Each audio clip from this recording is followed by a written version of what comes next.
So in the spirit of the off season and what the Titans need to do, I figured I would play that little joyous video of Mr. Ryan Tannehill literally running for his life all season.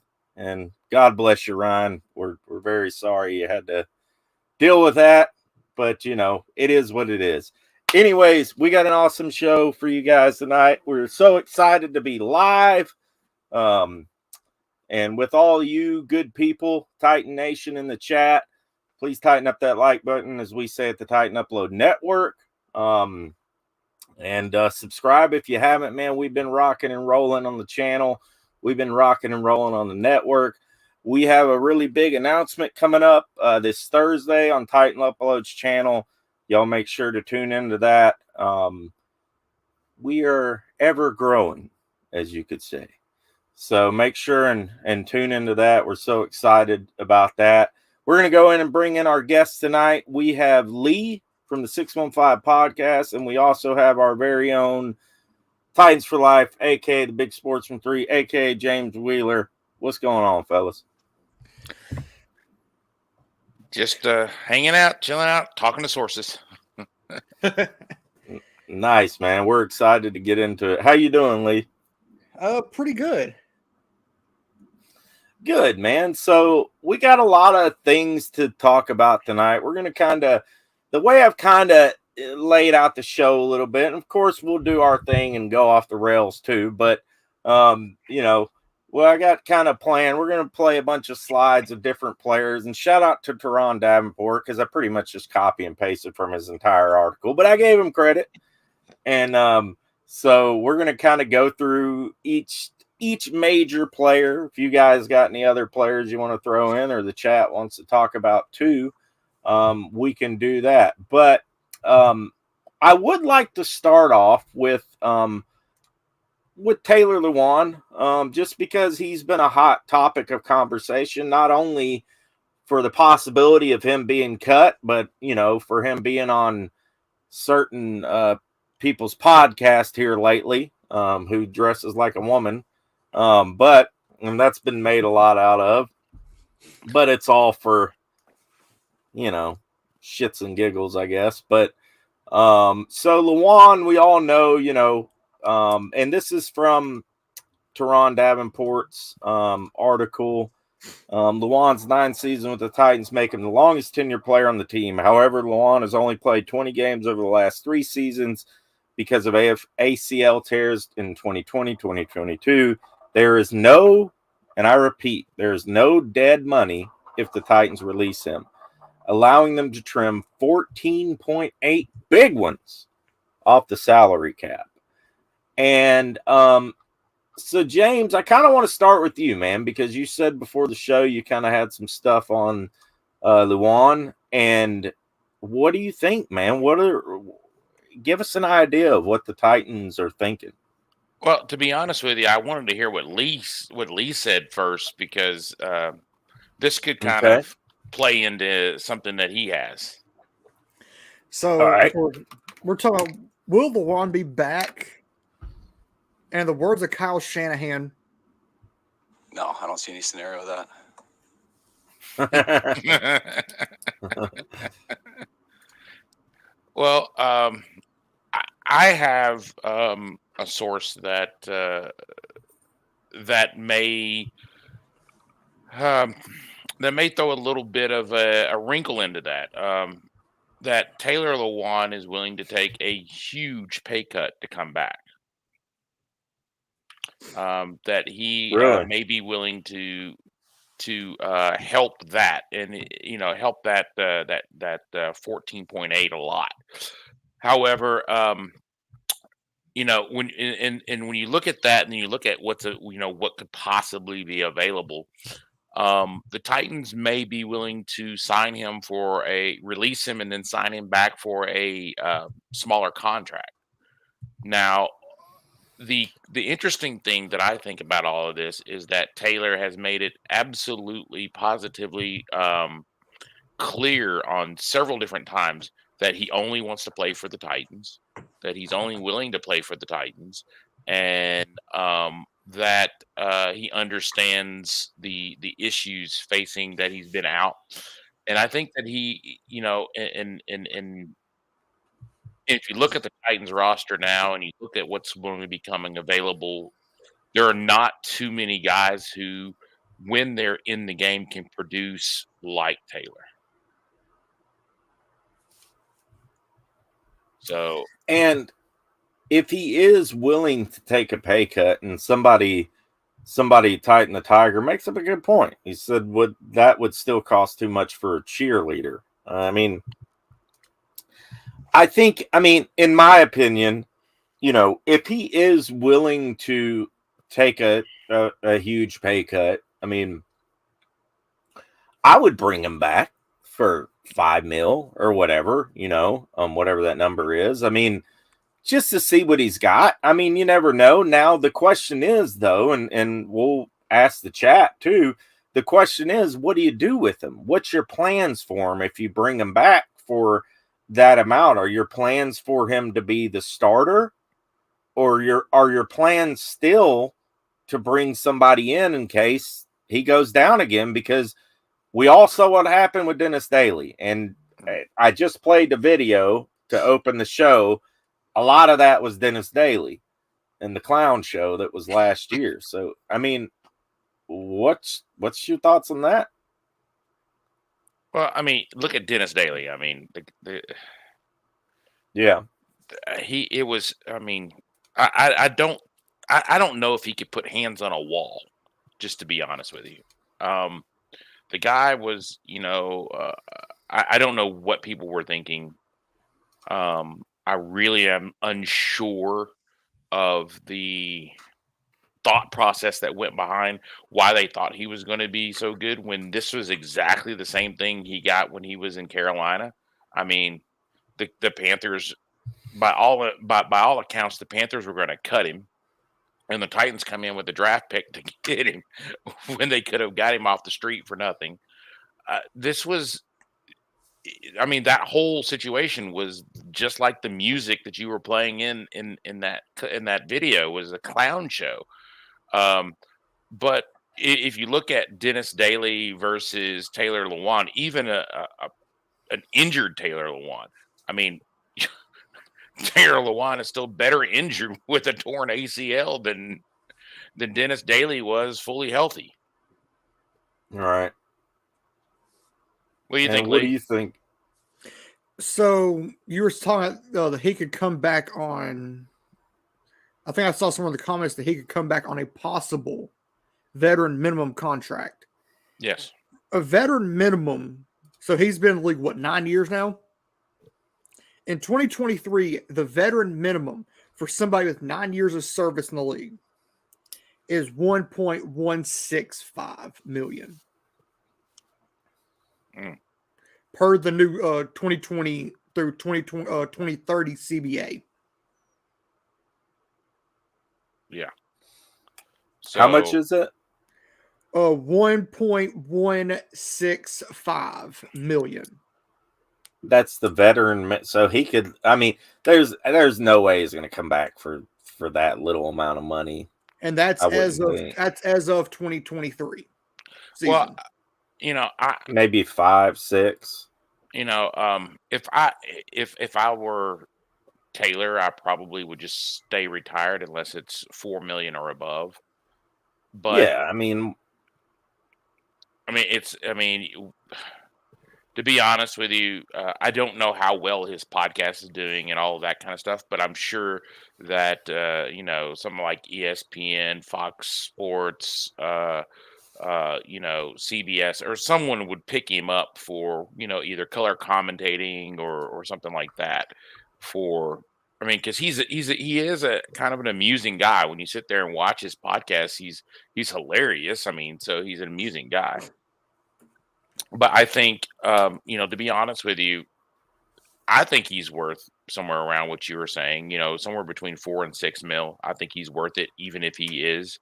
And then, at that point, your draft pick on replacing him can go from like a first or second rounder down to a, second to third rounder that he might be able to help usher into the NFL. I think he helps your Yeah. draft in the fact that, okay, yeah, the guy may not be able to play all 17 games, but he's going to be able to play enough and show the young guy, hey, this is how we do it. This is how we play.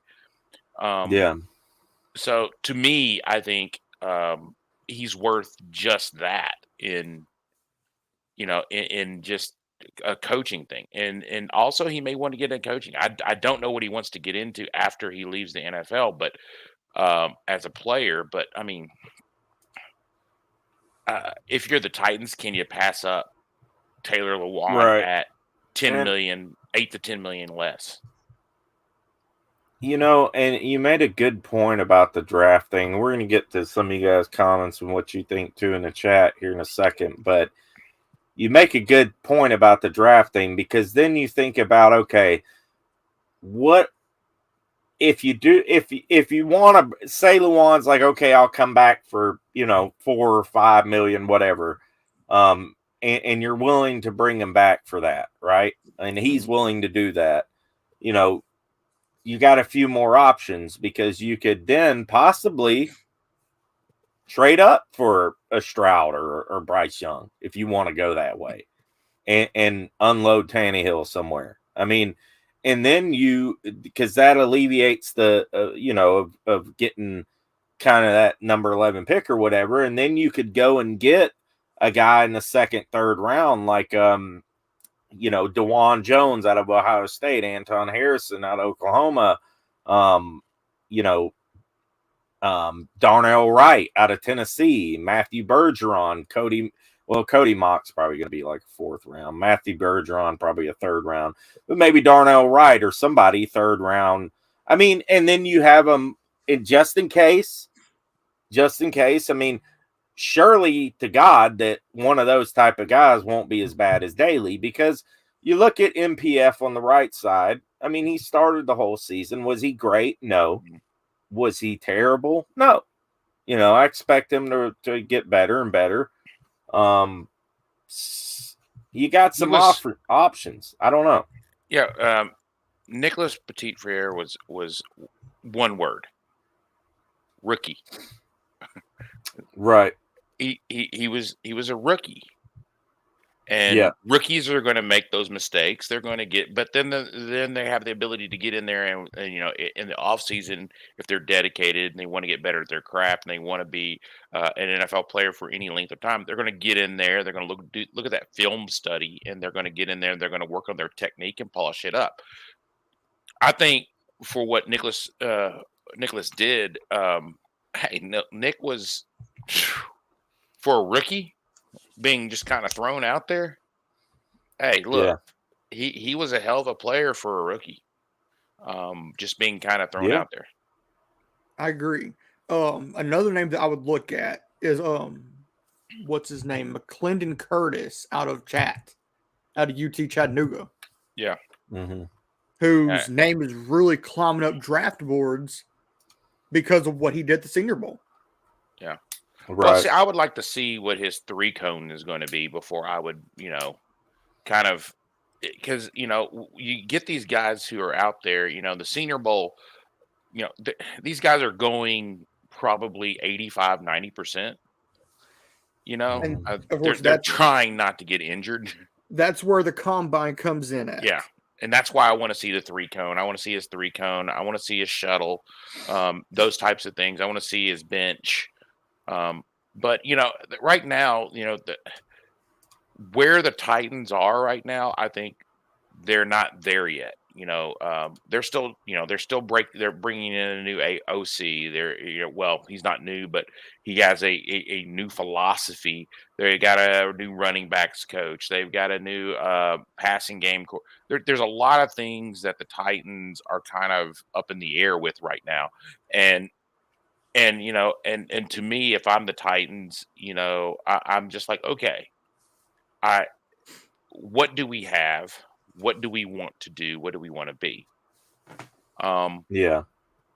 So to me, I think that's going to go into the evaluation period. And then I think in about a week or two, maybe 3, we're going to start hearing more and more about that. So I think it's too early to be looking at these draft boards and going, oh, the Titans are going to pick this guy, or oh, the Titans needed this guy. I mean, we haven't gotten to the combine yet. We don't know what these numbers are going to be. We don't know how these guys are going to look. We don't know if these guys are some of these guys are going to go up, they're going to skyrocket in the draft, and some of these guys are going to plummet in the draft.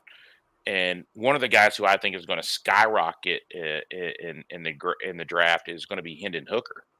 Yeah.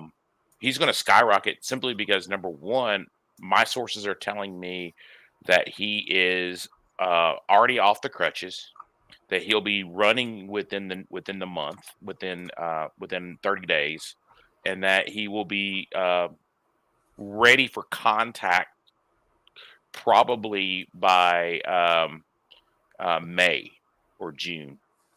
So that means that he will be ready to go in time for the preseason. So question is, James, do you think he will be ready to go, like, work out at his pro day? No.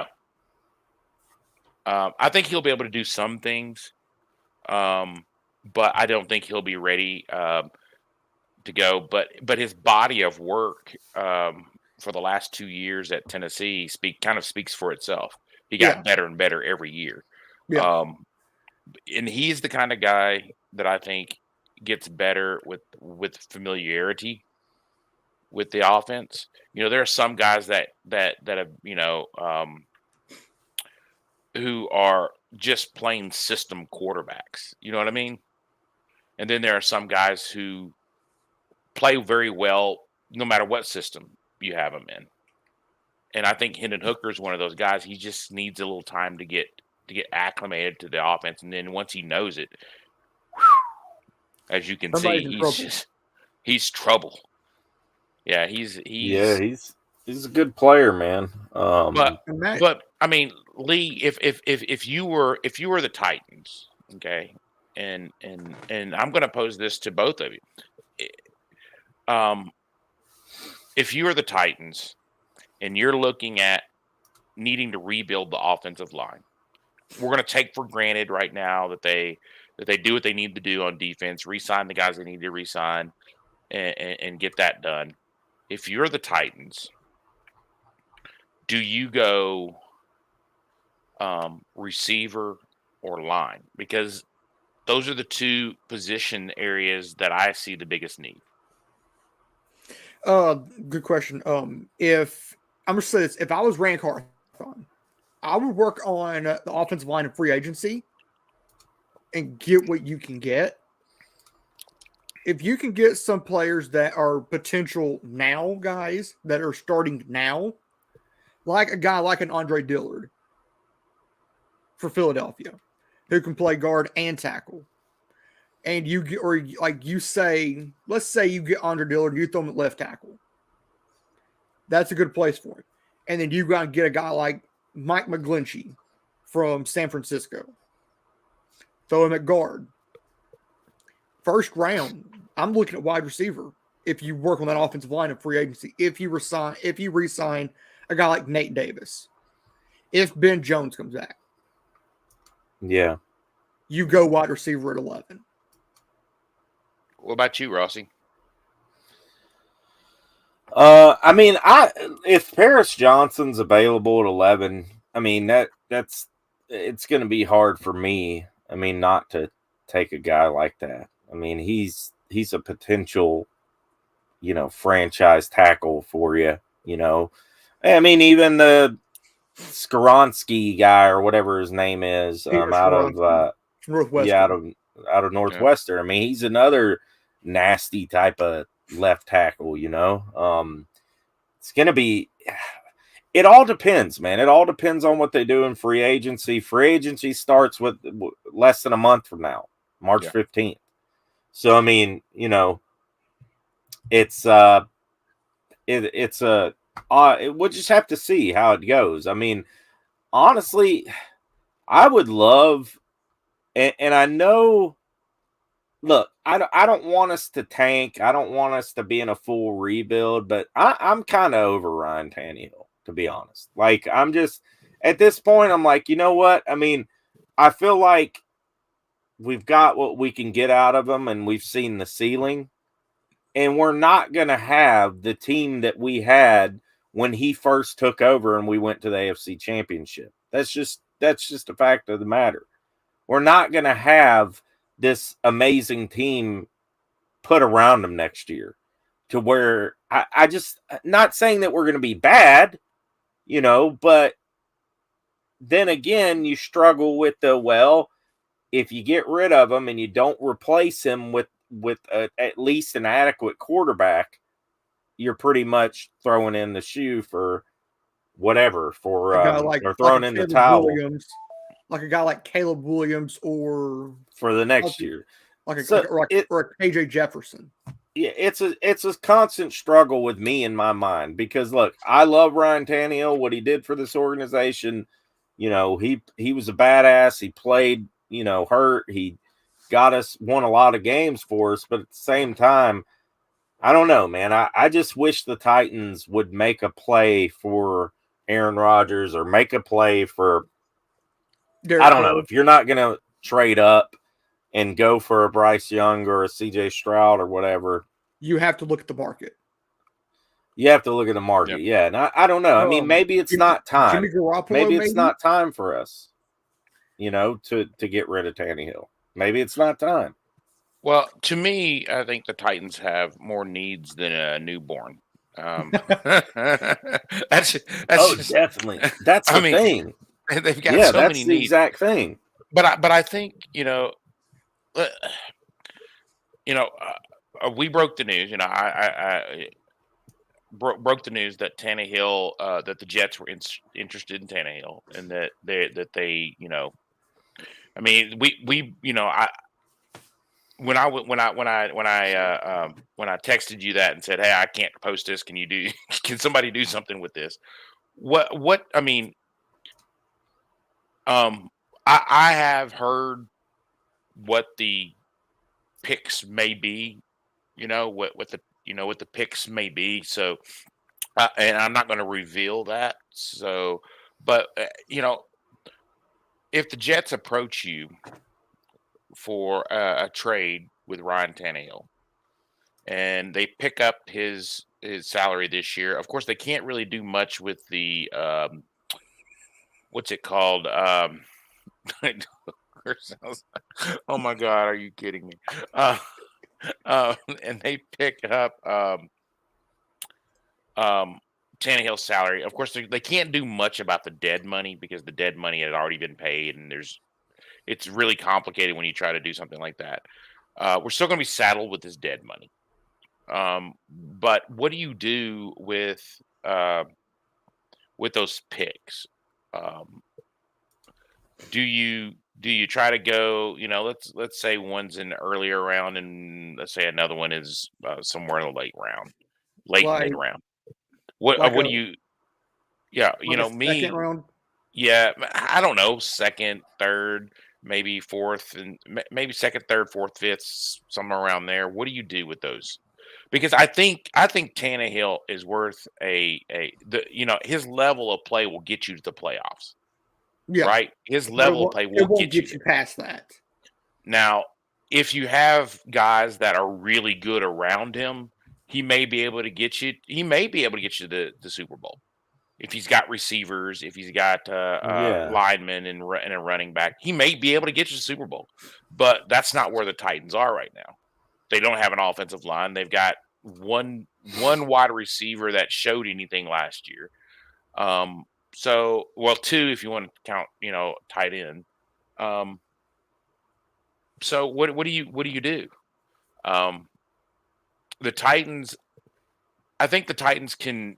They have two choices at this juncture. They can either they can reload and try to fix and patch some of this stuff, free agency, or they can just say, okay, let's just scrap some stuff and start over with this offense. I think go to the drawing board.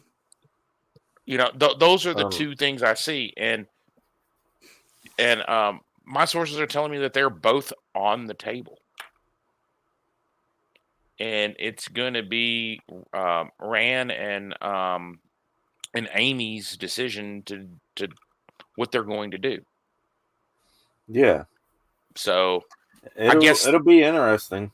Where do you to go? see. I mean, where do you guys go? Before we get there, I do want to get to a couple Okay. comments in the chat. We got a couple super chats real quick. Eric Grimes with the $10 super chat. He says, do you try and still use Dylan Radins? I mean, that's always an option too.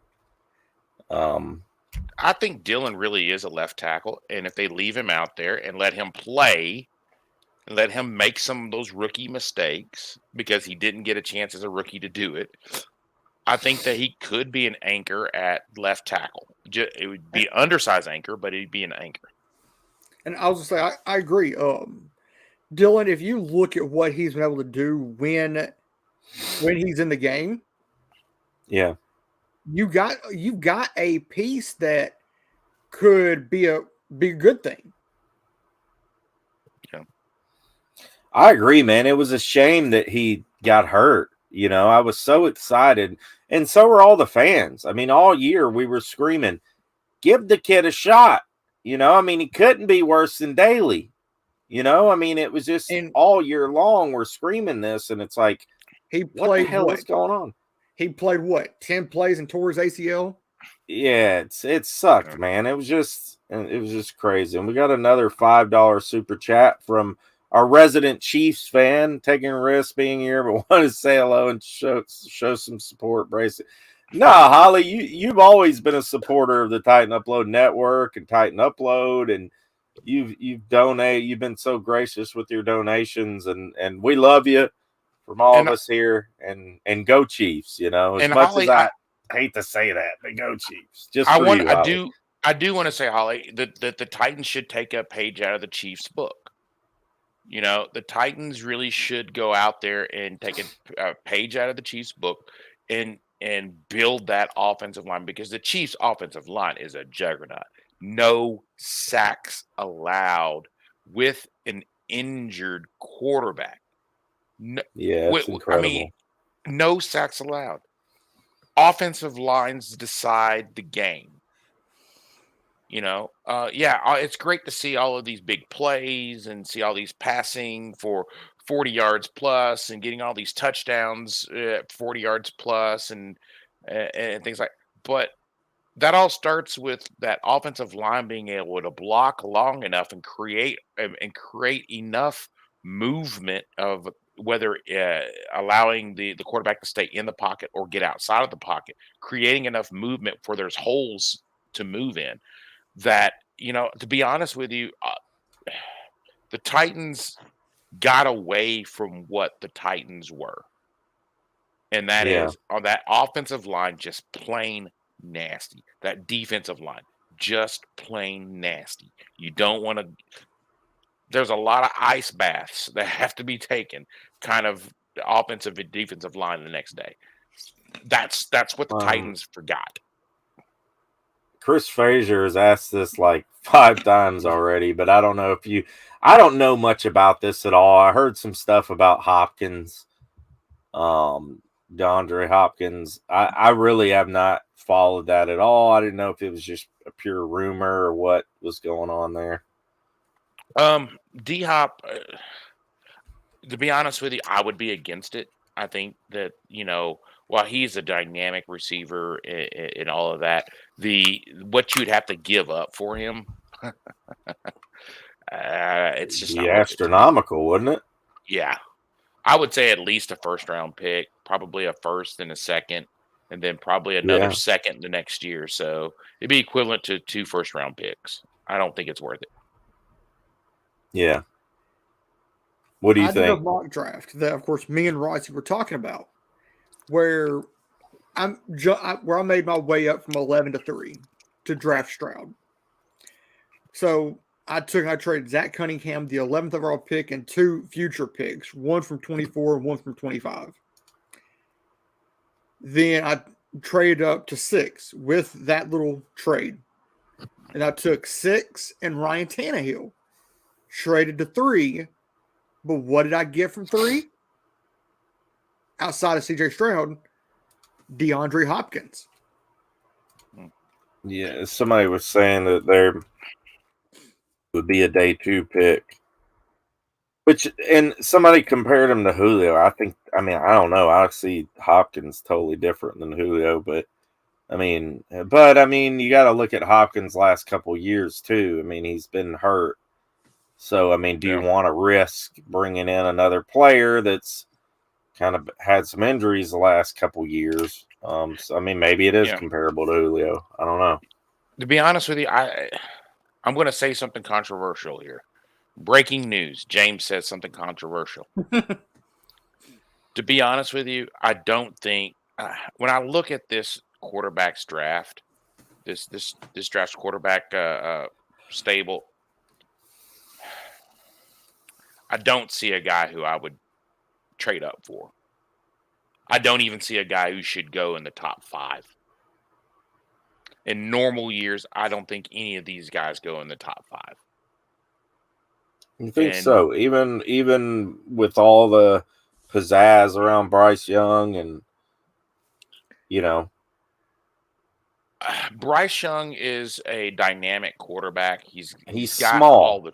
He's got all of the quarterback attributes. He's small, and look at Alabama wasn't Alabama this year. He still performed relatively well. For a quarterback, he performed great. But there is, when you're arguing over between Young, Levis, and my mind's going blank. Stroud. When you're arguing between those 3, what's the old saying? When you've got 3 quarterbacks, you got no quarterbacks. In the words of John Madden. Yeah. So to me, I'm sorry. I just don't see this draft class as being a good draft class for quarterbacks. Now, I see next year's draft class for quarterbacks being an outstanding quarterback draft class. But this year's, when you start comparing numbers, you got a guy who's, I think right now slated to go maybe 3rd round, somewhere around there. And Hendon Hooker is, I think a good quarterback, really, really good quarterback. I think it will translate in the NFL. But when you look at him and you look at the numbers between all of those guys last year, and keep in mind that Hendon Hooker didn't play a couple of games because he blew out his knee, and you look at those numbers, you got to go, interesting. You know what I'm saying? Yeah. Because they're very similar. Very, very similar in touchdowns over 40 yards and accuracy and completion percentage and QBR. When you got a guy going in the 3rd round with the same types of numbers playing in, not garbage competition, you're talking about the SEC. And you got a guy who's slated to go in the 3rd round, you're looking at him going, well, daggum, he's got all the tools too. That's got to tell you how good this draft class really is. It's not that good. Yeah. When your top 4 guys are right there clustered together. We had another super chat come in. Thank you guys so much for the donations. Titan the Tiger. He says, would it be a waste of time to trade down a couple of times and build around Tanny, Henry, and Burks this year? And why don't you run with that one, Lee? Oh, would it be a waste of time? I would say no, because you're building around, instead of one guy, you're building around 3. You're building around a basic quarterback that has 1 year left on his deal. You're also building around a running back, as Rossi, as you and I were talking about, that has maybe 2 to 3 good years left on him. But he has 1 year left with the Titans. And then you're building around a second-year man in Treylon Burks. Burks is your future. Right. I would say, would it be a waste of time? I wouldn't trade down a couple times. I would trade down maybe once.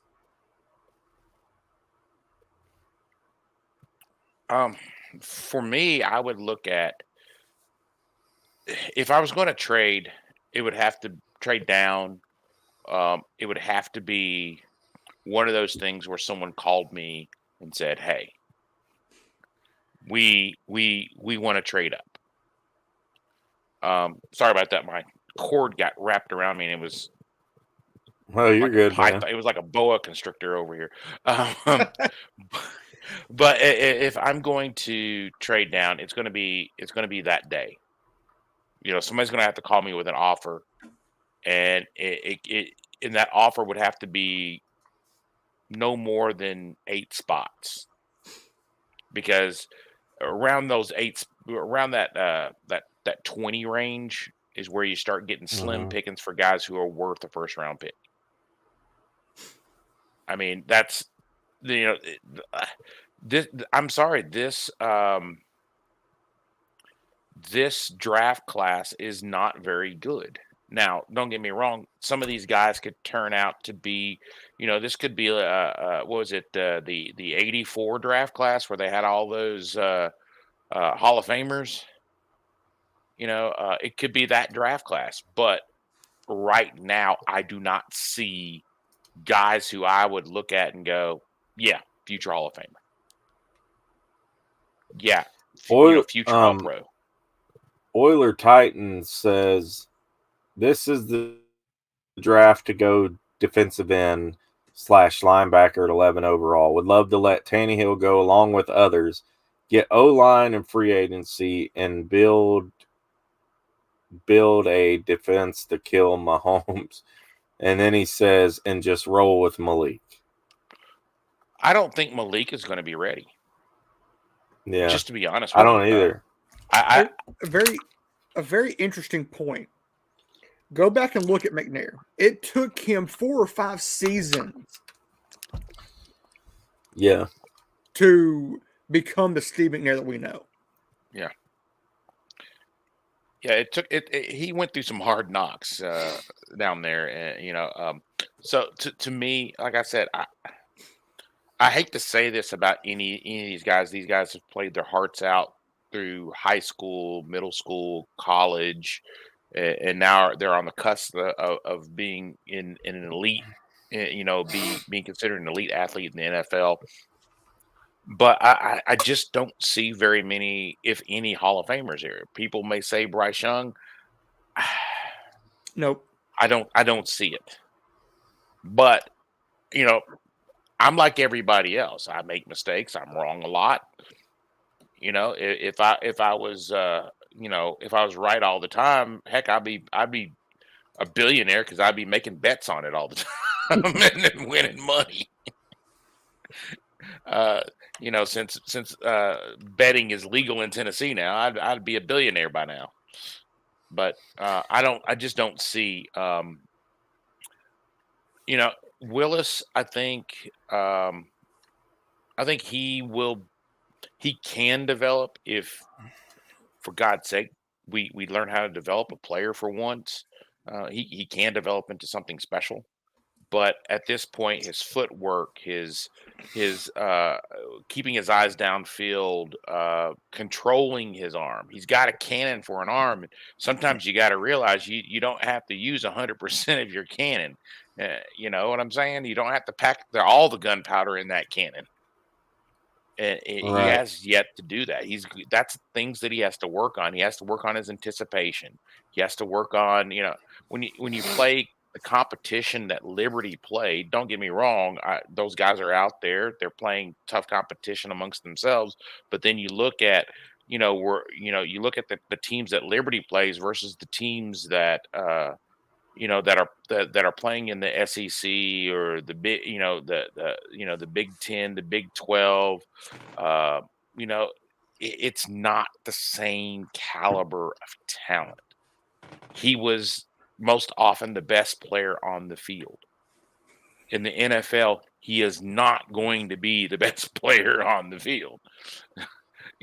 So Sin City Titan makes a good point. He says these QBs all seem system dependent, not likely the Titan staff can develop them. Same thing I've said about Willis.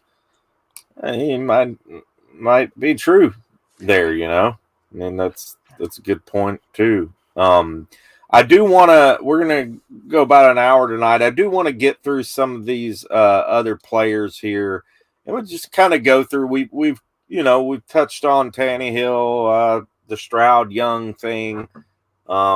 Obviously, Aaron Rodgers is floating in the wind out there, and he's doing some darkness retreat where he's going to sit in the dark for 5 days and think about his future in the NFL.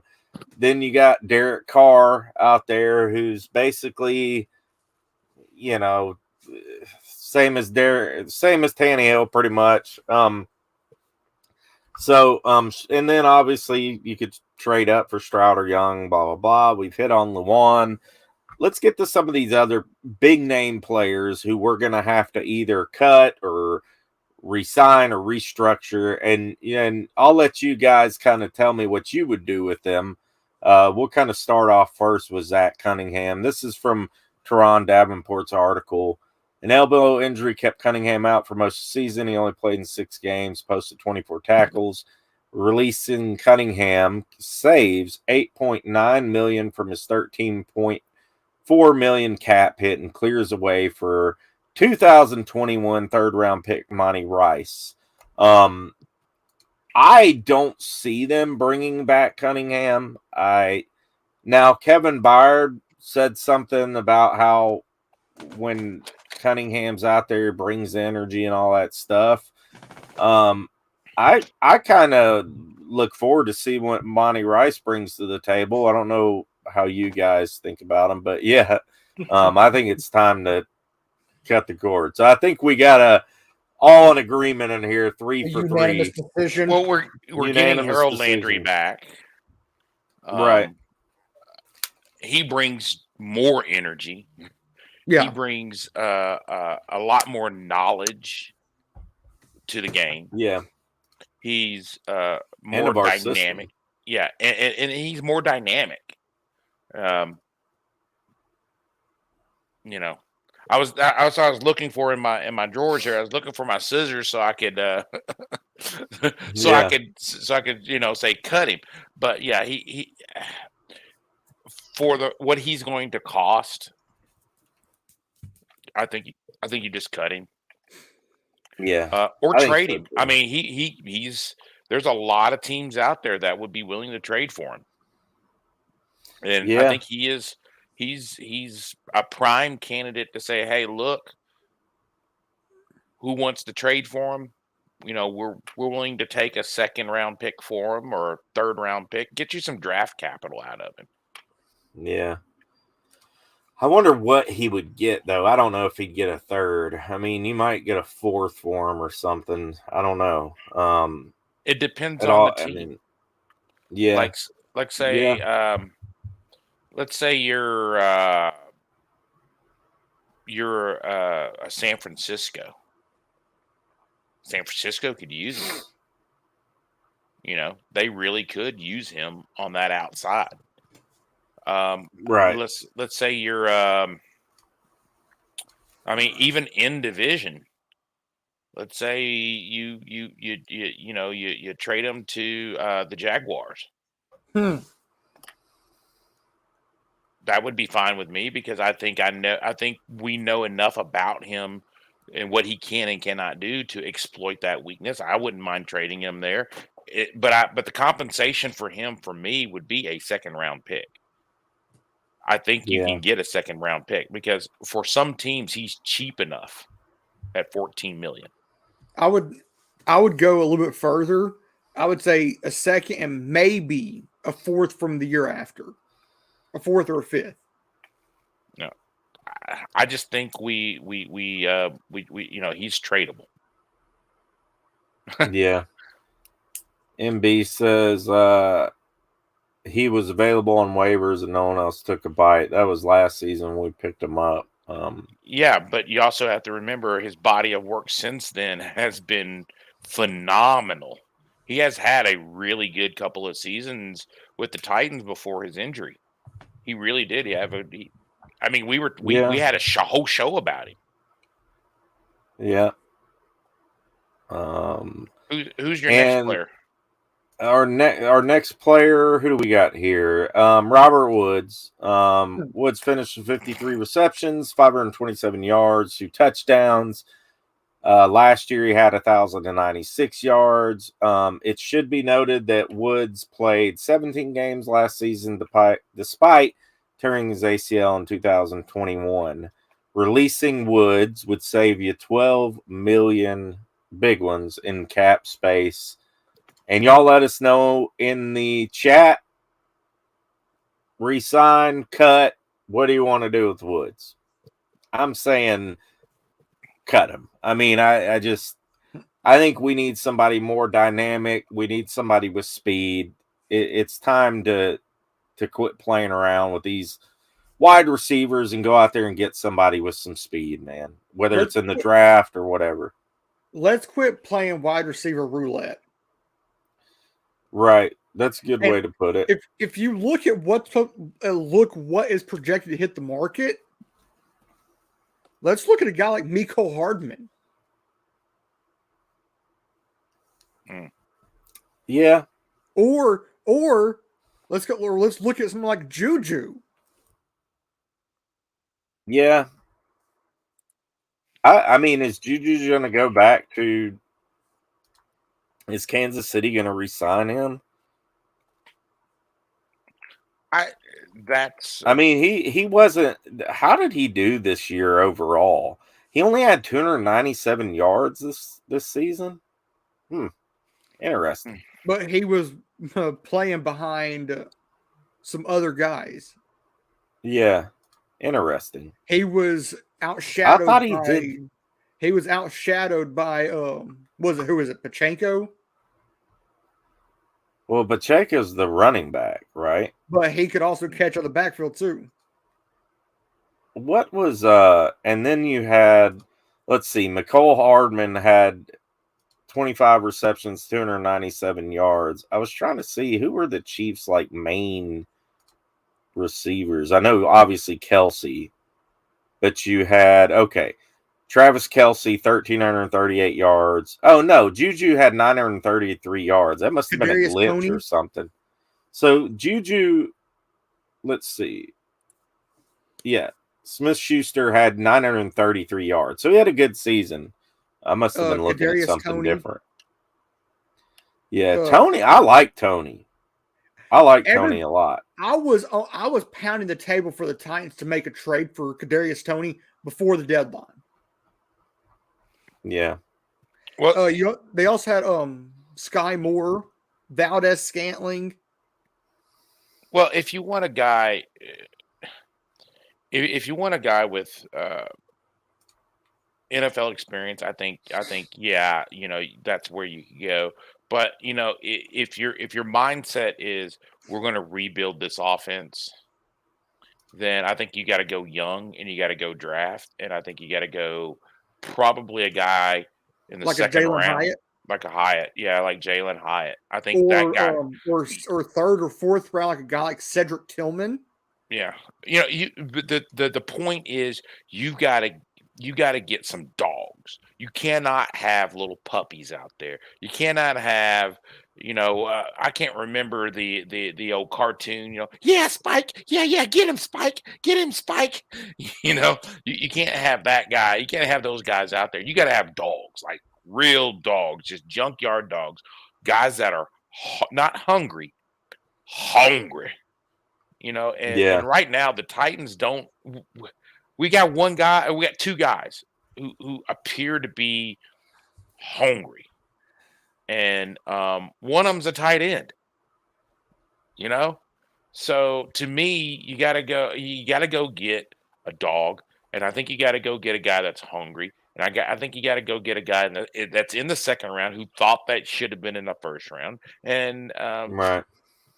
it's got to be one of those guys who's got, who's going to go out there and he's not just going to punch you in the mouth. He's going to punch you in the mouth and take your teeth.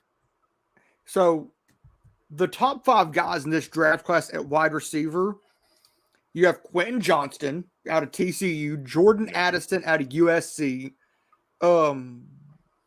Smith and Jigba out of Ohio State, Flowers out of Boston College, and Dell out of Houston are your top 5 wide receivers in this draft per Pro Football Focus. Yeah. Yeah. But you also got to think Jalen Hyatt did it in front of, he did it 5, count them, not 1, not 2, not 3, not 4. He did get some big competition. 5 touchdowns against Alabama. 5 against Alabama. And Hyatt is the 8th ranked. Impressive. Yeah. And that's why I say you let him fall to the second round. You get there in the second round and you go, hey, Jalen, look, we're going to pick you here, but you got to prove to us that you belong. And you piss him off on purpose. And then every single game, hey, yo, these guys passed on you. Hey, yo, these guys passed on you. Hey, yo, these guys passed on you. They said you weren't worth a first-round pick. And watch him go out there. And then you put him on, you put him opposite a legit guy who showed you who could do it last year, and with a tight end out there. That's and bring back Josh Dobbs. Yeah. And you want to talk about woo? Or draft. Now we're ball tripping. We're going down the balls rabbit hole now. Oiler Tire brought another name, Jonathan Mingo. Oh yeah. Out of Ole Miss. Yeah. 6'2", 225. He ran a 4.45 40. He had speed of a 4.45. I think where Hyatt's going to really impress is the combine. He might shoot up to a first round. And that's one place I would love to be, is at the combine. Yeah, I've thought about going. I've thought about trying to go. We've had 70 people in the building pretty much most of the show. So y'all please hit the like button if you haven't yet. Tighten up that like button, as we said. Tighten up the network. We've had some great live shows last month or so, and y'all been killing it for us. And everybody in the chat, we appreciate it. I've seen a lot of new names in here tonight. Just a lot of new people in here tonight too. Jennifer Richardson, welcome to the channel. Please subscribe if you haven't yet. Thank you so much for tuning in, Jenna. We appreciate it. So let's get to the next player here. This is a big one, Bud Dupree, which I'm going to say cut right off the bat just because he hasn't done anything. He's been hurt the entire time he's been here. It would save us $9.4 million in cap space. Dupree's $17 million base salary is the 5th highest among outside linebackers. Titans would have to work out a restructure deal to lower Dupree's $20.2 million cap number. I think we've seen what we've seen out of Dupree. I think Dupree's probably done here. Yeah, I agree. Can't stay on the field. No, he's dealt with the same thing that AJ dealt with and Julio dealt with here, and that's the hamstring. Yeah. And both of those guys are no longer here. And one of those guys is on a championship team that went to the Super Bowl. The championship contending roster. So I try to restructure him in some way. Just simply because of the Titans' history with injuries. that Bud is when he's in there, he does make an impact. He does cause teams to try kind of pick and choose because you can't double team everybody. You can't double team. But if it comes down to signing him and Teair Tart, he's got to go. The Titans are going to have to sign Teair to a pretty decent deal. And Teair, you got to keep Teair around, man. Yeah, I mean that dude has done nothing but improve and grind every single year he's been here. I mean, Pop-Tart boy, he showed out this year though. Well, he did, man. He really did. So, and of course, I agree. Teair Tart, he's the unsung hero on this defense. Oh yeah. Yeah, he didn't have a sack, but he's so large. He plugs up holes, and he plugs them up easily. Yeah. He had a couple forced fumbles, the one where he pirouetted over his head, and he's pretty an athletic interception too, size. didn't he? He had an interception. I think so. Yeah, he had did. an interception. Yeah. How often do you hear a defensive lineman getting intercepted? And he's a big boy too. He's big. All right, and he makes the rest of the defensive line better. Yeah, because he does. Big.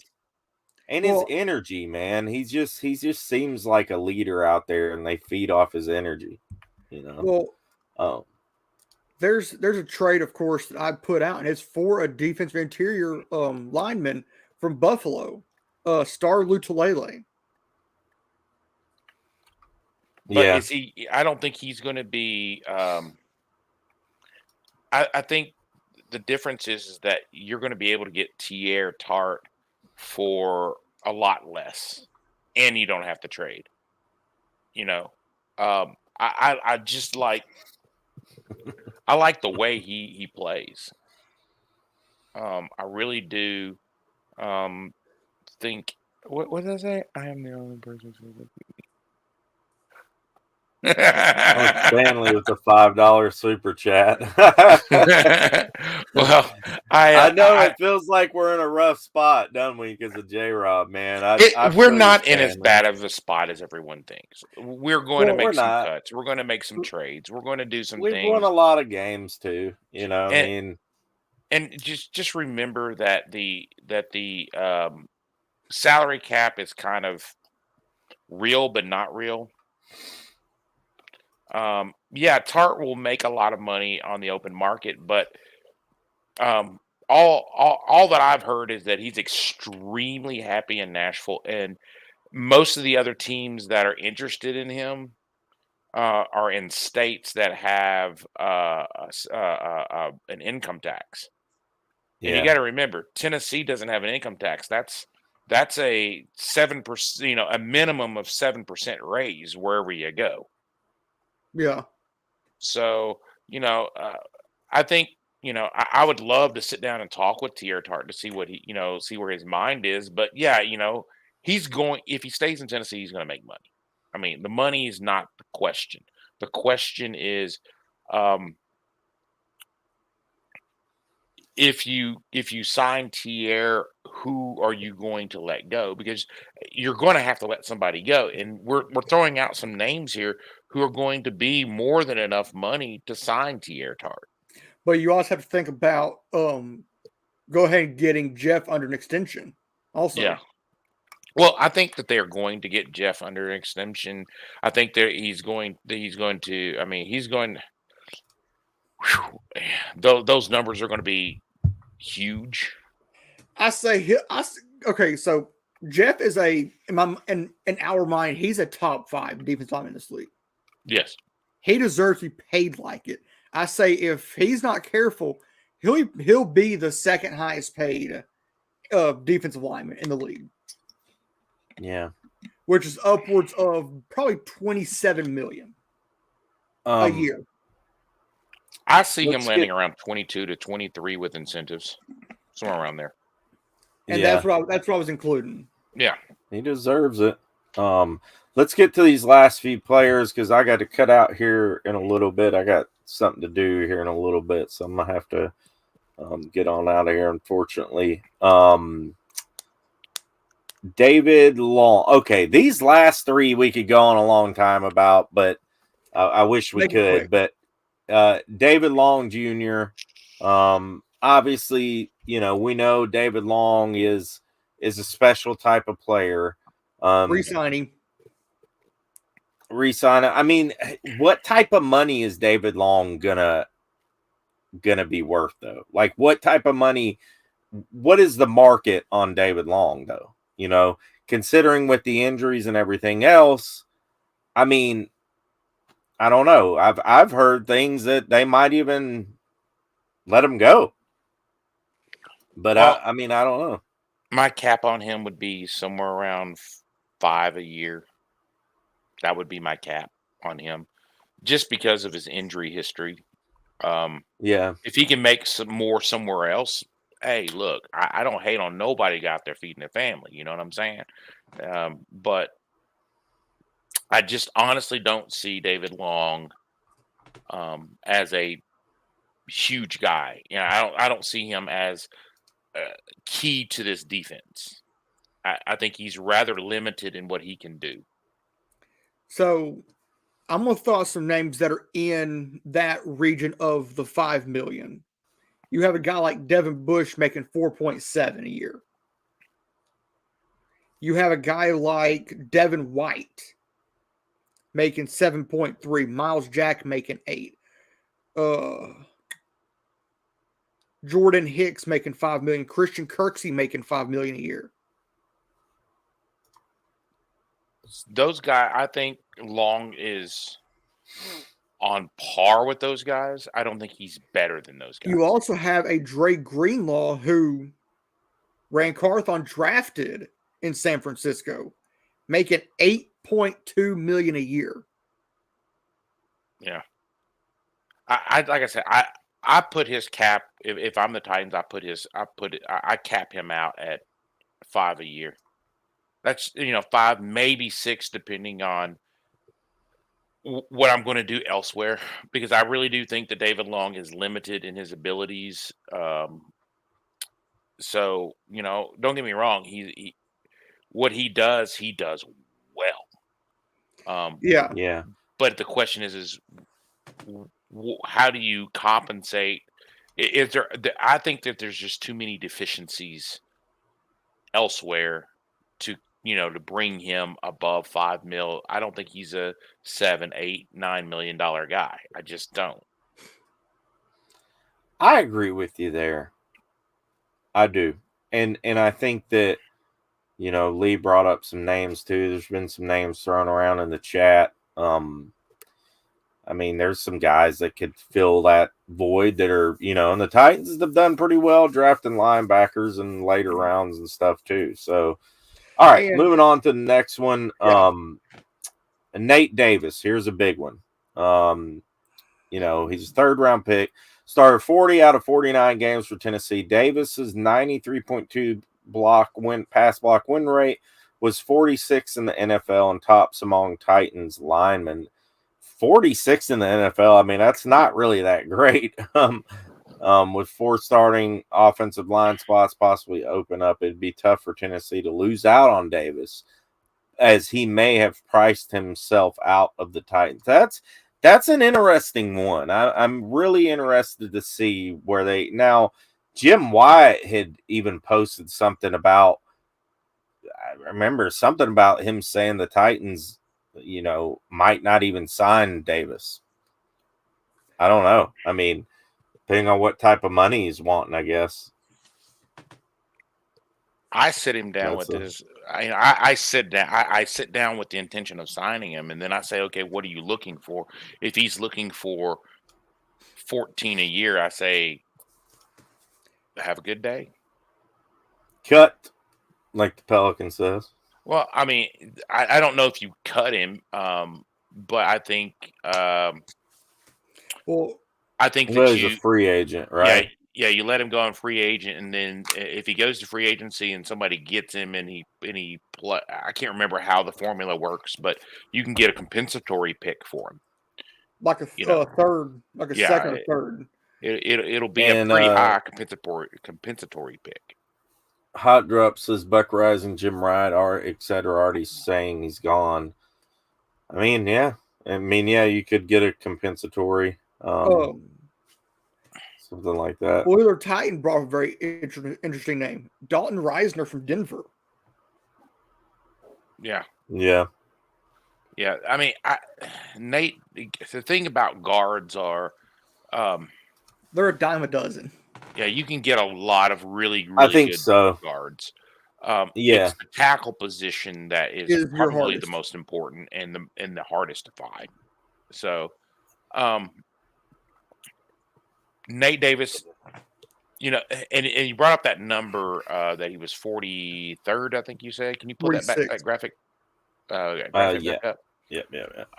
He was 46th, and his win percentage, his pass block win percentage was 93.2%. Well, the difference between 46th and first is like 4%. That's like what, 3 or 4 plays? So to me, yeah, that's not, you know, the number rank, the rank that he is at 46th is not that far off from first. You know, his win percentage is extremely high at 93.2%.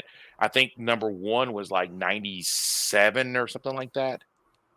So, you know, I don't, you know, I do see him getting a good contract somewhere. I really do. But I don't see him getting a huge contract for more than 7 or 8 million from the Titans because they just can't afford it. And last one here, guys. Austin Hooper, free agent. Obviously, we signed him to a 1-year deal. He started off really slow. But you know, towards the latter half, he really stepped up and, you know, played well. You know, the last part of the season, made some great catches. I thought him and Chig kind of made a good 1-2 combo. Now, obviously, you know, you could probably go out there and get maybe somebody in the draft or a free agent or something if you want to bring in somebody else, but I would love to try and keep Hooper, but you know, all this depends on the money. What are you guys' thoughts on Hooper? Go ahead, Lee. I agree. I would like to keep Hooper, and if the money's right, take him. If you can get him in the $5 to $8 million a year range, because the market is not that big right now. Like, you have guys like a Hayden Hurst, I think, hitting the market. So if you can get Hooper for, actually, I'll go 8 to 10 million a year. Yeah. And go maybe like a 3-year, 26, 27 million a year, or over 3 years. I think they signed him this year. It was like 1 year, $6 million. I guess the way he played, I don't know if he would get that much though. I don't know. I mean, 3 for 27, maybe. Because it'd be tough for us to keep a guy for that much though, don't you think? I mean, especially with the way Chig has come along. Well, my philosophy on this would be 3 for 21 front end load, a lot of that with signing bonus, and that way you know. Actually, I would probably do it roster bonus because that spreads that out even more over that time frame. Yeah, and not only that, but if someone decided they wanted to trade for him after year 2 and Chig is doing well, then you're not saddled with that dead cap. Yeah. And MB says rumors are tight ends may be the deepest in this draft. There are a lot of good tight ends in the draft coming up. So But I also think he was the most underutilized portion of our offense last year. He was, dude. He made some awesome catches, dude, throughout the season. I mean, he really did. Hooper was, I mean, he made some crucial, great catches. I mean, very athletic catches. I mean, but they just didn't target him any. No, it was Todd Downing, man. I mean, hopefully Tim Kelly can bring a new, some fresh eyes to this offense. And I mean, I think towards the latter half of the year, I mean, because people hammered him all year, Don. Well, get the ball. Why aren't you, even the media, why aren't you using Chig? Why aren't you using Hooper? Paul Kaharski was killing him about it. And finally, they started to. Swaim didn't even barely see the field the last half of the season. Which I'm happy about that. Thank God. But he got maybe 6-7 snaps a game, which should have been all season. It's just stupid, man. Like, but if you bring a I don't know like why we had Swaim on the team, just to be honest with you, but the Titans were infatuated with. I do like one thing about Jeff Swaim is that he is a genuinely, sincerely good guy. He really is. He is a genuinely and sincerely good guy. Everybody that I've talked to says this guy he's the kind of guy who'd give you the shirt off his back, literally, and say, "Here, you need it more than me." Don't get me wrong. And those types of guys you got to have on. Those are character guys. You got to have. There's some spot on them on the team for them. You've got to find them. You got to keep them. But his production did not equal his contract. His production did not equal the roster position that he had. He is. God bless him. He's a great guy, but it's not what have you done for me. It's what have you done for me lately. And this guy, he hasn't produced. And NFL doesn't stand for National Football League. It stands not for long. Yeah. So Before we get out of here, I want to throw out 3 or 4 names that are tight ends. Dalton Kincaid out of Utah. Yeah. Sam Laporta out of Iowa. Darnell Washington out of Georgia. Those are just 3 names. The guy who made that one-hand catch. Yeah. Okay. I have so much film in my head right now. They're all starting to mush together. But I'm run into one. Yeah. I'm just like going, So, to me, the Titans have some soul searching to do. I agree. It's going to be interesting to see what Rand Carthon does in his first draft as an NFL GM. Yeah, as my mama always said, there are these times where you have these coming to Jesus moments, and this is the Titans coming to Jesus moment.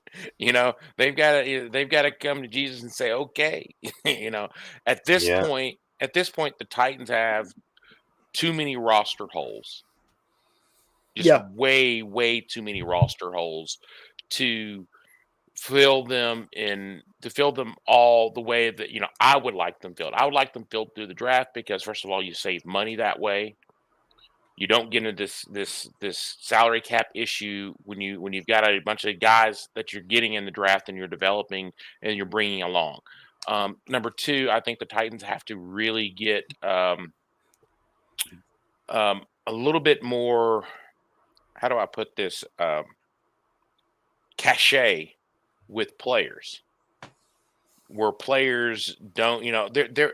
If you look at the great teams, you look at like the San Francisco's, back in the 80s and the 90s, and you look at the New England Patriots. They got guys for a song because they wanted to be on their team. They wanted to compete for championships. They wanted to do this kind of stuff. Right. Look at Tampa Bay, how they were able to get all of these great players to go on championship runs and stuff like that when Tom Brady went there. We've got to get that kind of cachet with players where they want to be in Tennessee, where they have to be in Tennessee. One of the things that I think that is the reason why some teams are some of these players are start considering Tennessee is mainly our new stadium. You know, some of these guys are going to want to play in. A lot of these guys, as you get older, want to play in domes. They want to play in that controlled space. They want to play in that kind of an environment because, you know, you're never too cold. You know, you're never too hot. I was watching a podcast the other day, and it's a bunch of NFL players, and they were talking about the heaters. You know, if you get too close to the heaters, they'll burn your buns. And they were talking about that. So, and, you know, they were talking about, you know, if you got to be careful when you sit on those heated benches because you got to put a couple of towels down and sit on them because because they'll burn you. You know, in a dome, you don't have to worry about that kind of stuff. Yeah. You know, and you got to have that cachet. And I think I think fans would be more willing to go to a dome. So the Titans have to get this done. They have to get the new stadium done, and that's going to bring a little bit more cachet. The next thing is the Titans organization has to get their how can I say this? Their male bovine excrement together. They gotta stop this male bovine excrement. I'm trying to keep it PG here, so All Out Titans podcast is not too happy with the turf field. And coming up, guys, this is pretty cool. I have a call with this turf expert tomorrow. He is one of the leading turf experts in the United States of America. He's the owner of 10 Coat Grass. They install turf for all types of football fields across America, college fields, tennis courts, things like that. He's big time in that industry. And we're going to lock down a date for him to come on this show right here, do a live show, and basically tell us all about this new space age turf that the Titans are using. And also, potentially, he might even do a show with Corey Curtis on the News Extra on WKRN if we can get that lined up as well. So we're excited about this with this guy. So be looking out for that. And thank y'all so much for tuning in tonight. We had an awesome show, had a hell of a show. Check out Lee, the 615 podcast on YouTube, on Spotify. What else? You got you on anything else there, Lee? Anchor. Anchor is the thing is what I use, and it of course distributes to Spotify, Apple. Yeah, are the two big ones. Of course, Instagram. Yeah, so y'all check out Lee, and you'll be seeing a lot more Lee on this channel and our various other channels coming up soon too. James, man, appreciate you coming in tonight as always, my good friend. We're gonna get on out of here, guys. Thank y'all so much for tuning in tonight. Tighten up, everybody. Keep it real.